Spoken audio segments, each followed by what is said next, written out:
Olá pessoal, esse vídeo tem um assunto mais específico do ponto de vista cardiológico, que eu acho que os cardiologistas podem muito se interessar, mas ele naturalmente está embasado em muitos conceitos científicos, né, que podem ser úteis para qualquer um, mais fácil, embora o exemplo seja cardiológico, para qualquer profissional clínico que se interesse pela questão científica.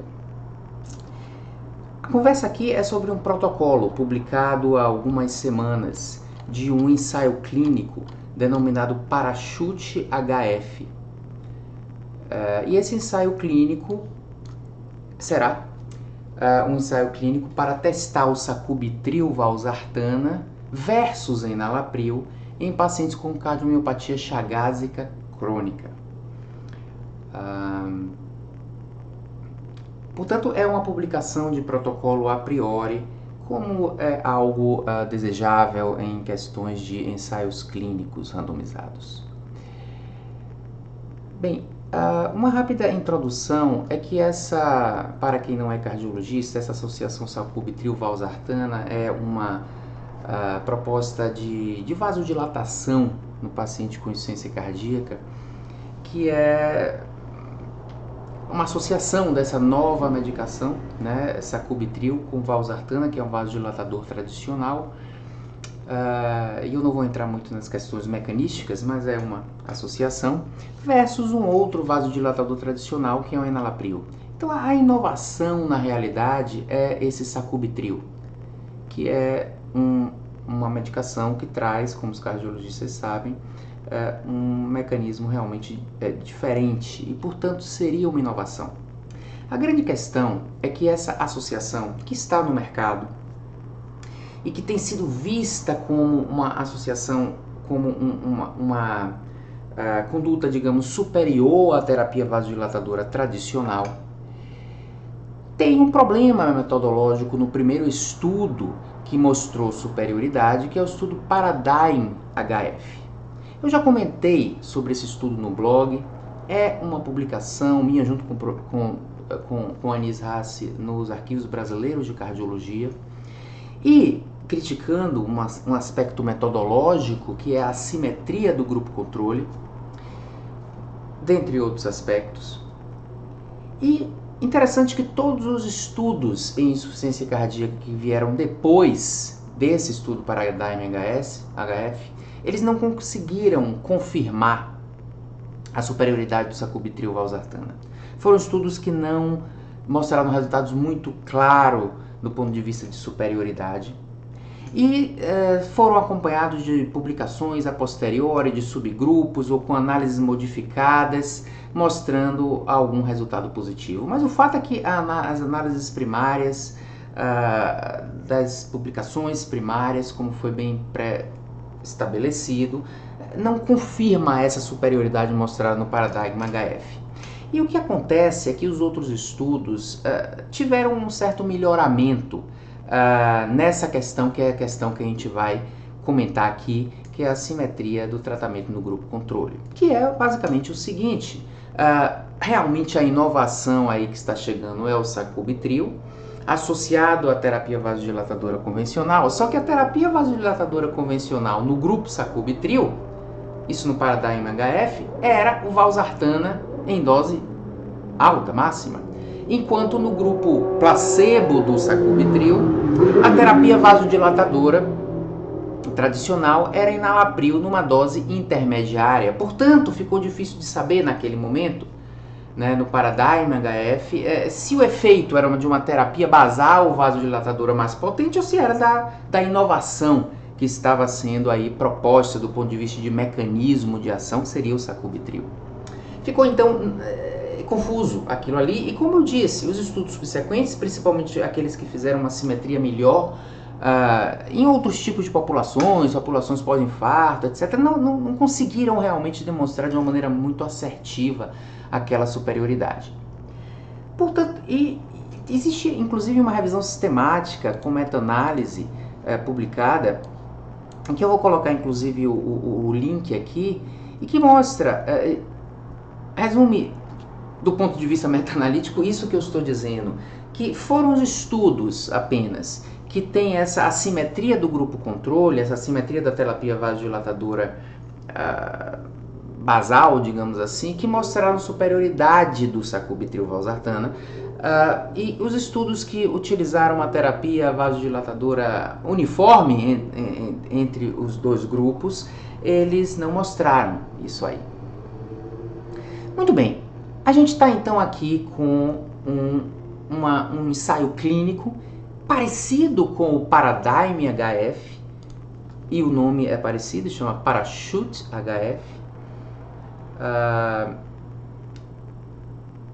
e que procura então testar essa hipótese nos pacientes com insuficiência cardíaca sistólica e miocardiopatia chagásica. Muito bem, existem duas questões aqui que eu trago para a reflexão e que representam, na verdade, uma visão crítica minha, ou uma visão minha sobre dois problemas críticos em relação a esse estudo. Primeiro, é uma questão metodológica, porque isso que eu expliquei que foi feito no Paradigm HF, no primeiro estudo, está exatamente assim no protocolo do estudo atual Parachute HF. Ou seja, o grupo de uso de sacubitril, o sacubitril vem associado à valsartana com uma dose target, com o objetivo de dose de 200 mg 2 vezes ao dia, que é a dose máxima do valsartana, uma terapia vasodilatadora máxima. E o grupo que não vai usar sacubitril, ele é planejado para ir aumentando a dose até um máximo de enalapril, que é 10 mg de 12 em 12, que é a metade da dose usual, da dose máxima, sob uma definição do que seria a dose máxima de enalapril. Então você está exatamente com essa assimetria novamente, né? Então a questão aí é, de novo, essa insistência, e o protocolo procura justificar o porquê, mas não é justamente uma justificativa científica, né? A justificativa é porque outros estudos testaram uma dose mais baixa, como por exemplo o famoso estudo Consensus, teria alcançado uma dose de 18 miligramas por dia. No entanto, o estudo Consensus, ele realmente avaliou apenas pacientes com insuficiência cardíaca classicional 4, e aqui o Parachute HF está avaliando pacientes com classicional 2 e 3. Existem dados, inclusive o estudo REDS Study, que eu vou também colocar a referência, que demonstra que é possível que pacientes com insuficiência cardíaca alcancem doses mais altas, né? E mostra nesse estudo que o grupo que utilizou uma target dose de 60 alcançou uma média de 40 mg e que isso é tolerável, né? E pode ser benéfico, obviamente, com uma terapia vasodilatadora mais potente. Então é feasible, é possível utilizar essa dose, e mais ou menos o protocolo confunde uma feasibilidade clínica com uma violação de grupo controle. A segunda questão é usar paciente com Chagas, fazer um estudo em pacientes com Chagas, tá? Então tem esses dois pontos, tá? Eu vou voltar ainda numa explicação melhor do problema da consistência da exposição em estudos epidemiológicos, considerando ensaios clínicos também estudos epidemiológicos. Mas eu vou, antes de voltar ao aspecto metodológico, tentar responder a primeira pergunta. Se é adequado fazer esse tipo de estudo em pacientes chagásicos. Se é adequado fazer esse tipo de pergunta em pacientes chagásicos. Bem, tem duas possibilidades.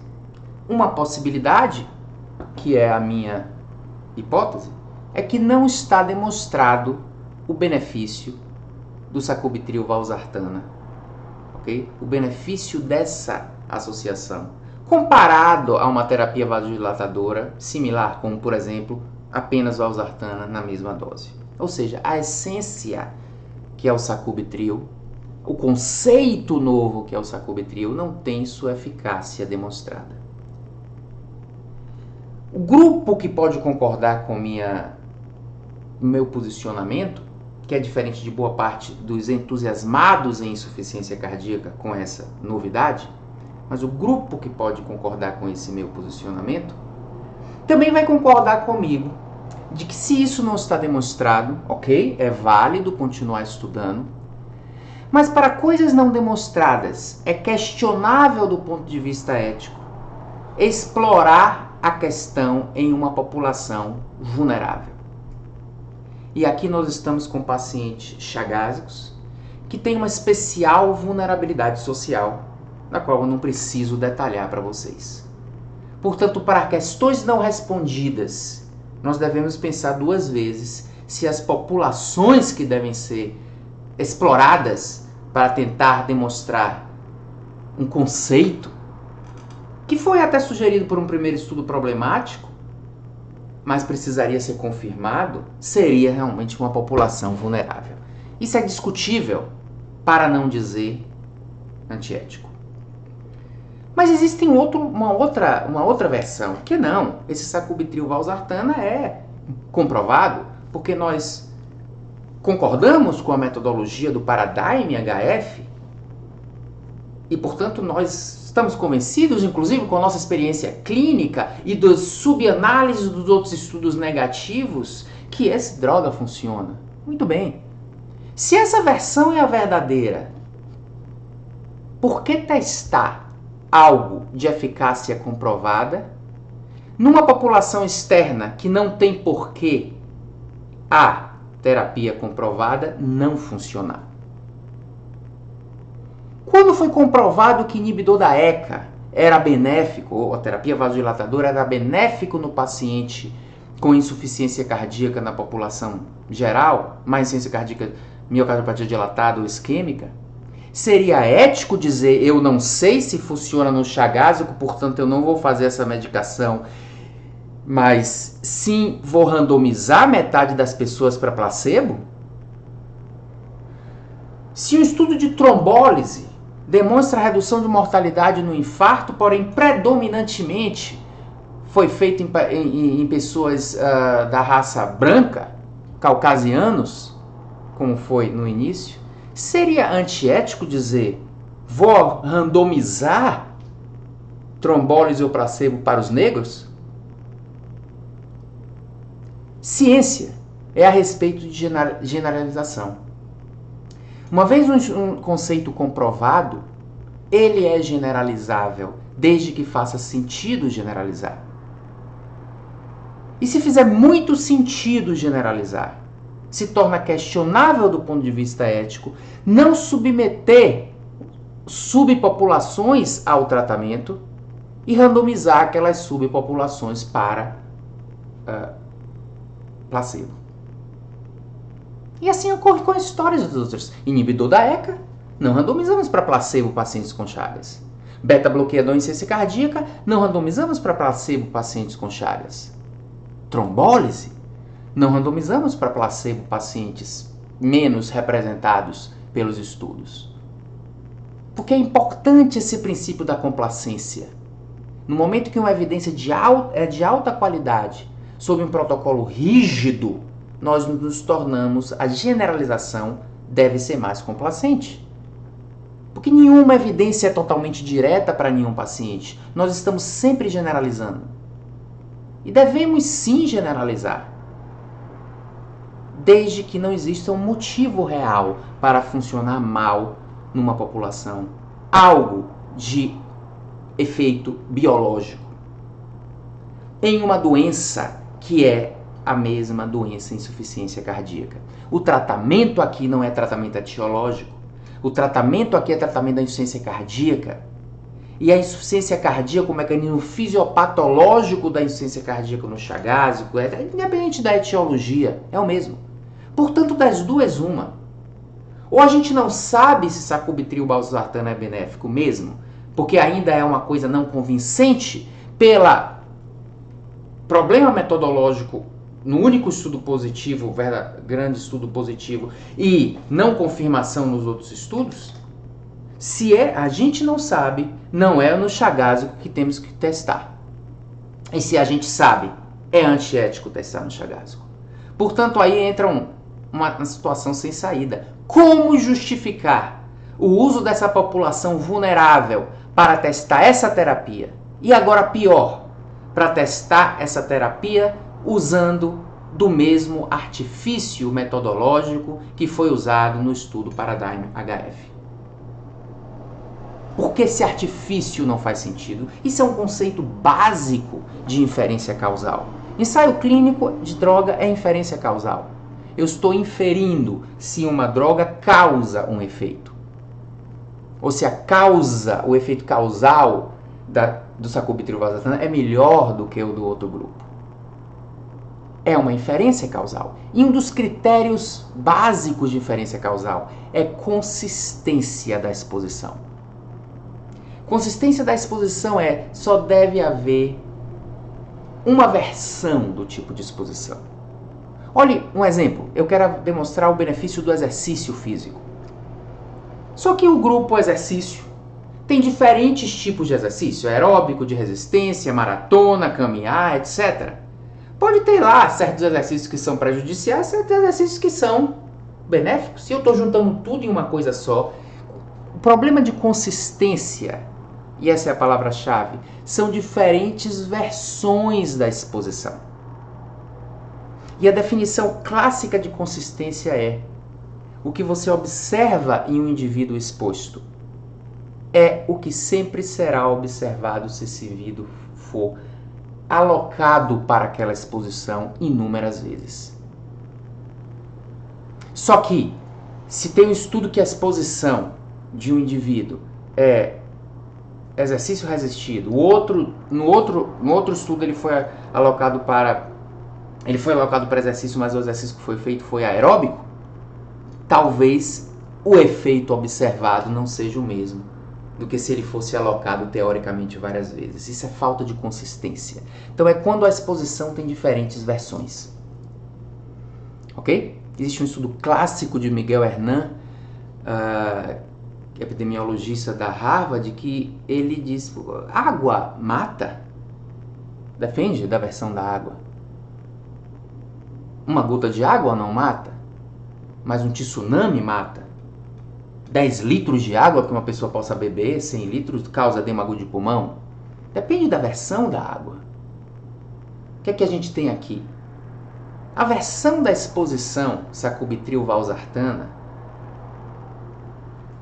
é uma. Quem for randomizado para sacubitril/valsartana vai receber sacubitril/valsartana. Quem for randomizado para enalapril vai receber enalapril.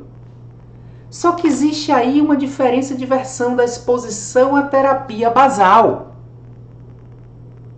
De novo, o que está sendo testado é o sacubitril como inovação. Por que não comparar sacubitril/valsartana com valsartana, mesma dose? Por que comparar com enalapril?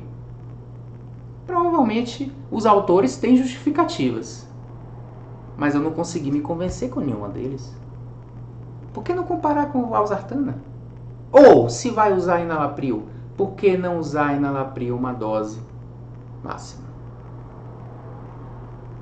Primeira opção seria sacubitril/valsartana versus valsartana.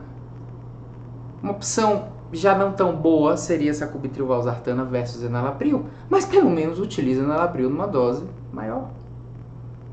Então o que está havendo é várias versões da terapia vasodilatadora tradicional. Várias versões não é bom. Pior ainda, quando a versão melhor é alocada para o grupo da terapia inovadora e a versão pior é colocada no grupo da terapia padrão. Do placebo. É colocado no placebo. A versão pior do vasodilatação é colocada como terapia basal do grupo placebo.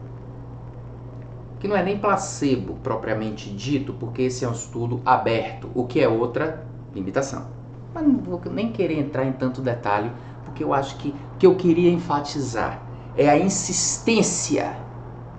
Por que a insistência nessa violação do princípio epidemiológico, do princípio de inferência causal da consistência? E justamente numa população vulnerável.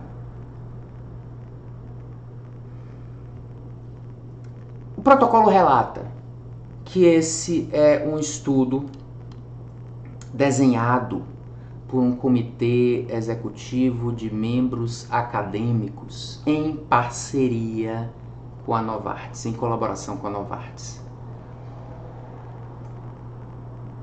É usual, é aceitável, embora não ideal, mas é aceitável que uma indústria faça pesquisa em relação ao seu produto.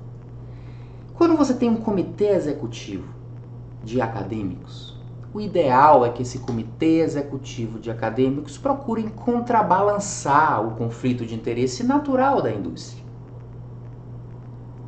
A questão é porque esses acadêmicos insistem em concordar com esse desenho. E para que os acadêmicos contrabalancem o próprio interesse natural e às vezes até legítimo da indústria, mas contrabalancem com o pensamento acadêmico, idealmente eles não devem ter conflito de interesse. Aí causa um equilíbrio, talvez. Mas quando nós lemos as declarações de conflito de interesse, a gente vê que não é bem assim. Então a gente está aqui diante dessa situação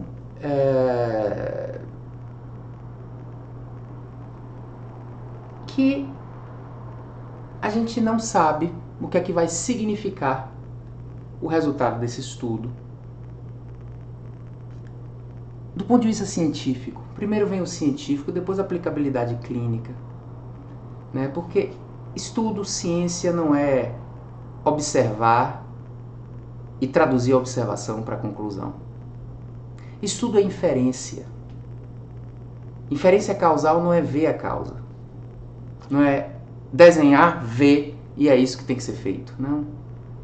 Significado de inferência é concluir a partir da observação.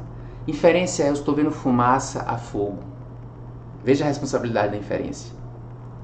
E portanto, inferência causal não é só o empirismo da observação, é do pensamento. E quando falta a questão do pensamento o pensamento de uma pergunta adequada, não só do desenho que eu estou comentando, mas a pergunta adequada, falta justamente a capacidade de pensar em cima da observação para poder inferir. Então, inferência é pensar e observar. É observar e pensar a respeito da observação, o que é que ela significa. O que é que significa tentar testar essa hipótese com a mesma violação do princípio da consistência em uma população de interesse, em uma população vulnerável? Qual o interesse em testar isso em chagássicos? Qual o interesse científico em testar isso em chagássicos? Porque se isso não está comprovado, não é a população ideal para ser testada. E se isso está comprovado, questionável randomizar essas pessoas por placebo. E aí fica essa reflexão, que é a minha reflexão, baseada em alguns conceitos, mas cada um deve realmente procurar a sua própria conclusão a esse respeito. Obrigado pela atenção.